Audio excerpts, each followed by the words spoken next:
It is an absolutely gorgeous morning and I have the perfect video planned for you. But in order to have the perfect video, I gotta have the perfect location. So come along with me as I go and find that perfect location.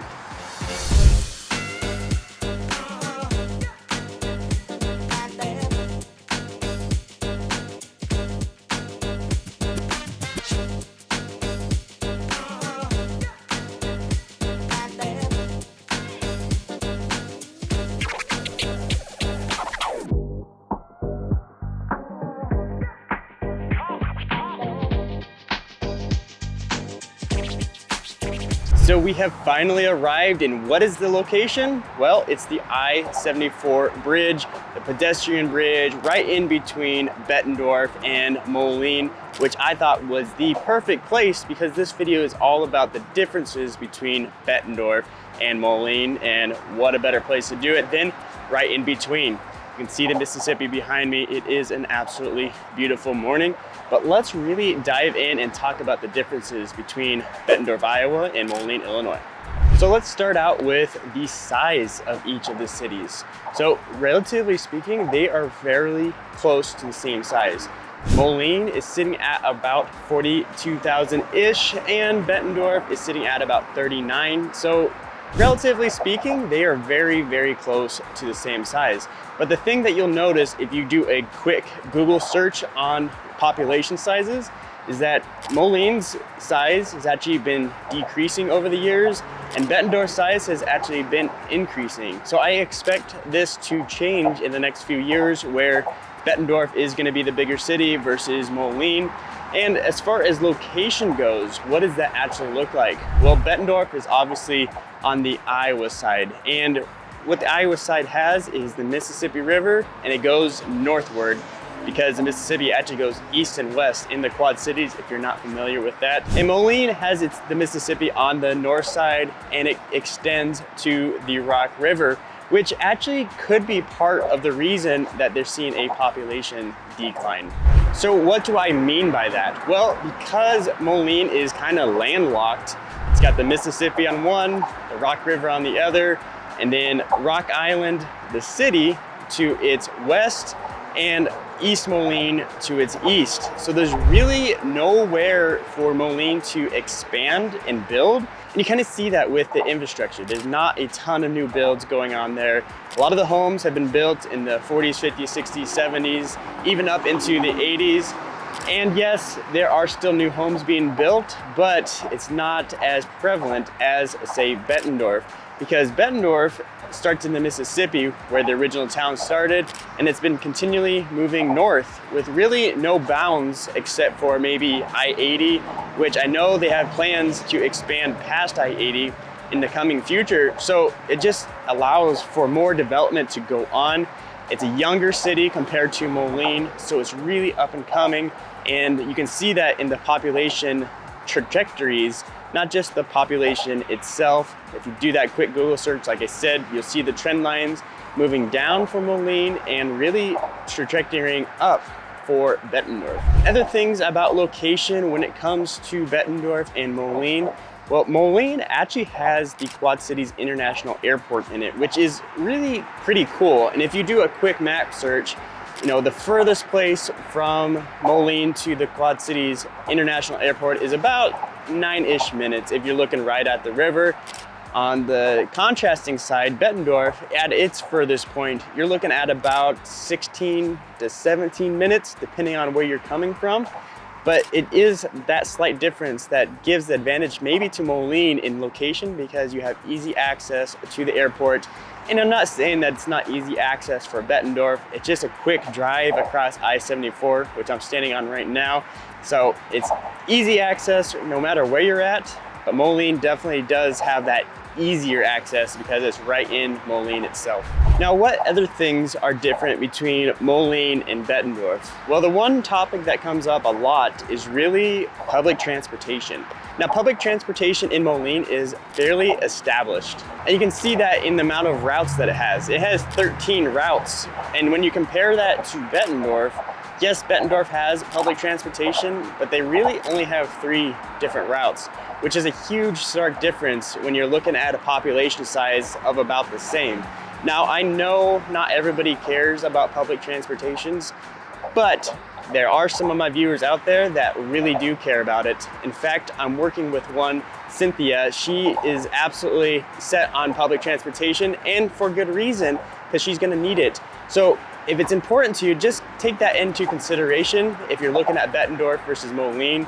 Bettendorf is much more, you need a car to get around, and in Moline you do have options when it comes to that public transportation, just because they have a more established public transportation system. So it's a cool thing to have in Moline that Bettendorf is a little bit lacking in. Now let's talk about economy and jobs between Bettendorf and Moline. Moline has the powerhouse John Deere. Its headquarters are in Moline, which is the main economic driver for Moline itself, which is really, really cool to see. They're spread out throughout the Moline area, not only the headquarters, but Harvester Works. You have a bunch of different facilities in Moline, so that's really, really cool to see. And then the Bettendorf side, they don't really have one main core economy. You know, yes, they do have Arconic / Alcoa, if you know the old name, which is where I used to work. They're aluminum manufacturer, really cool folks over there. But besides that, they don't have a huge main focus. There's a lot of mom and pop shops, a lot of smaller things, and it's a little bit more of a diverse economy, which it has its benefits, but John Deere is also a major powerhouse over in Moline, and a lot of people will work for them. So you can work on either side and live on the other. People do it all the time, and I see it a lot. People traveling from Bettendorf to go to John Deere, again, because it's the Quad Cities' main employer, let alone Moline. But I also see people living in Moline and going to work in Iowa or in Bettendorf. So yes, they do have their own economies, but there's a lot of cross-pollination between it because of the easy access on I-74. Now, a main determining factor for a lot of families that are moving here are the school districts. So you're gonna want to pay attention to this next section when I talk about school districts. On the Moline side, you have Moline High School. There's really just one main school over there. Yes, they have, you know, a couple private schools here and there. You got East Moline, you got a little bit of stuff going on, but for the most part, Moline High is the place. So what does Moline High or Moline School District really look like? Well, they have 10 elementary schools, 2 middle schools, and 1 main high school.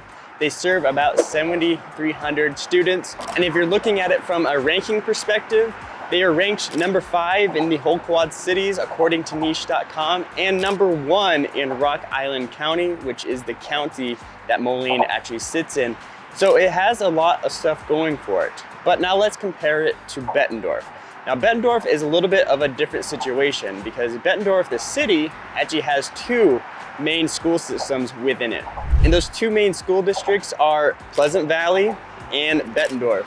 Now, I find it interesting that Pleasant Valley and Bettendorf are both in Bettendorf because there actually is a city called Pleasant Valley, but it's really like 15 people. It's not that big a city, but the school district is much larger.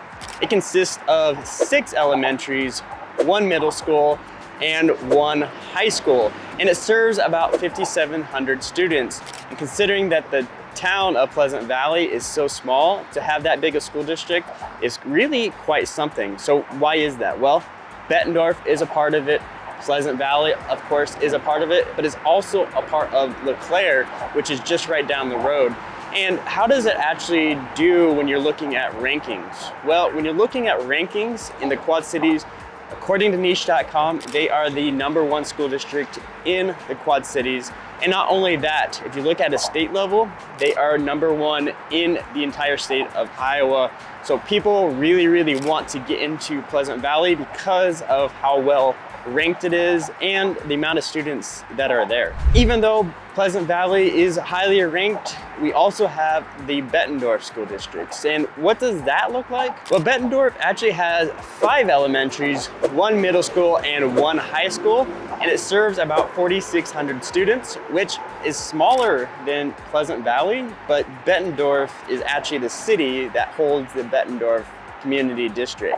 So just kind of interesting when you look at it from that perspective. And according to niche.com, it actually ranks number 2 in the Quad Cities, right behind Pleasant Valley, which is a big plus for Bettendorf when you're looking at it from a ranking standpoint. It has number 1 and number 2 school districts right within the city limits. So when it comes to school districts, yes, there's a difference between Moline and Bettendorf, and you really got to do your research on which one is going to be best for your family if that's something that's important to you. And the thing about Bettendorf is, yes, they have the 2 school districts, and if you're really set on one or the other, you're gonna really want to give me a call, because I am a licensed realtor here. I know the neighborhoods where Pleasant Valley is and Bettendorf is. So if that's something that is a concern for you, give me a call, send me a text. My number is popping up down below. And when you're not looking at going to schools, what else does Bettendorf and Moline have to offer? Well, the park systems in Bettendorf and Moline are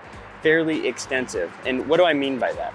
Well, in Moline, there are 23 different parks that are registered with the city, and they have some really, really cool ones. You have Ben Butterworth Parkway, which is the bike trail system right along the river. It's one of my favorite ones to go to, as long as it's not flooded, which does happen every now and then, but it's absolutely gorgeous. There's gardens along there, there's restaurants, and it's just an absolutely beautiful. And my favorite of all time is actually Prospect Park. It is a really cool old park. I believe it used to be like a train station or tram station at one time, and they built it into a park. It's a beautiful little pond there. When I first moved here, I happened to discover it without even knowing it was there. I was just driving around, exploring the city, and found it, and it's just one of the best. It has a great disc golf course there. Like I said, it has the pond. It's got a huge pavilion to have a lunch at or whatever. And then it also has the Music Guild, which is a community theater that puts on theater throughout the year and has been running forever. I got to go to Elf, the musical there once. It was really, really fun and somewhat cheap entertainment right in the park system. So it's really cool to see that. And then on the Bettendorf side, we are looking at 26 parks. And yes, it does seem fairly similar. I mean, we're looking at populations at about the same, so it makes sense that the 2 park systems would be similar. And I've actually been very involved in the park system with Bettendorf. I volunteered as a park ambassador, which means I went around to every single park, 2 or 3 times a month, just checking out to make sure it's clean and safe, and just letting people, the city, know if there's anything that needs to be cleaned up. It's a great program to be involved with. I really, really like it. And it showed me that there's more parks than I even realized, because there's some hidden parks that people don't really know about and are really, really, really cool. Some of my favorites are the Crow Creek Park. It has the Crow Creek Dog Park there, which I'm also heavily involved in. So I have a love for the park system in Bettendorf, but I also really, really love the Moline. So you really can't go wrong on either one you pick, because both have great park systems and they're very well maintained. When it comes to Moline and Bettendorf, the attractions vary quite a bit. In Bettendorf, our real main attractions are the Bettplex and maybe the Family Museum, which I say that kind of sarcastically because yes, they're there, but are they really an attractant? Maybe, maybe not. I love them both. The Family Museum is a really cool place to go to take the family and the kids. And the Bettplex, again, is a cool place to have the sports complex and everything else. And also up there is the Iron T, which is like a Topgolf, which just opened up this year. So it is brand new and a lot of things are developing up and around there. But in Moline, you might say they have a little bit more of an attraction. You have the Vibrant Arena, which brings in concerts, brings in shows like rodeos, monster truck jams, etc., etc. And also the standbys. You have the hockey team and the Steam Wheelers, which is arena football. So it has really cool stuff when it comes to that. And then again, with the John Deere, they have the John Deere Pavilion in downtown Moline. So that's really cool to see as well. So it really is an attractant and attractions within both cities, but Moline may have a little bit more for the attractions to bring people to the area. But again, you can't really go wrong with either one that you choose to go to. Now, if you're moving here, we cannot skip over what the housing looks like in both cities. In Moline, you're sitting at a median house price of about 181, depending on where you're looking. And that price has been fairly steady for the last few years. You know, if you look back a decade in 2014, the average price point was sitting at about 100,000. So there is definitely appreciation over there, and it is constantly going up. But when you compare it to Bettendorf, it's a little bit of a different story. When you look at the median home price in Bettendorf, you're looking at about 315,000. And if you look back about a decade ago, you're sitting at about 200,000. So pretty big difference in price point if you're looking at both cities. And really the main reason that I see this happening is what we talked about at the beginning. Moline is landlocked and it doesn't seem to be building any new homes. So all the homes that are there have been there for quite a while, and people are just moving in and out of those homes, whereas Bettendorf is constantly building. And that price point is a lot higher and maybe be skewed a little bit higher because of the price points with the $1 million homes that are being built out there, $500,000 homes that are being built out there. Now, that doesn't mean to say that in Bettendorf or Moline, you don't get the high end or the low end. You do get both of those in both cities, but just know that Bettendorf in general is gonna be a higher price point than the same home in Moline. So if affordability is what you're looking for, you may want to decide which city makes the most sense for you. And if you are moving here, it's not as simple as just finding a home online. You're gonna want to know what the neighborhoods are like. So give me a call, send me a text. My number is popping up down below. I am the one that answers all those phone calls, emails, and text messages. But if you're just curious what Moline and Bettendorf are like, well, check out this video right here.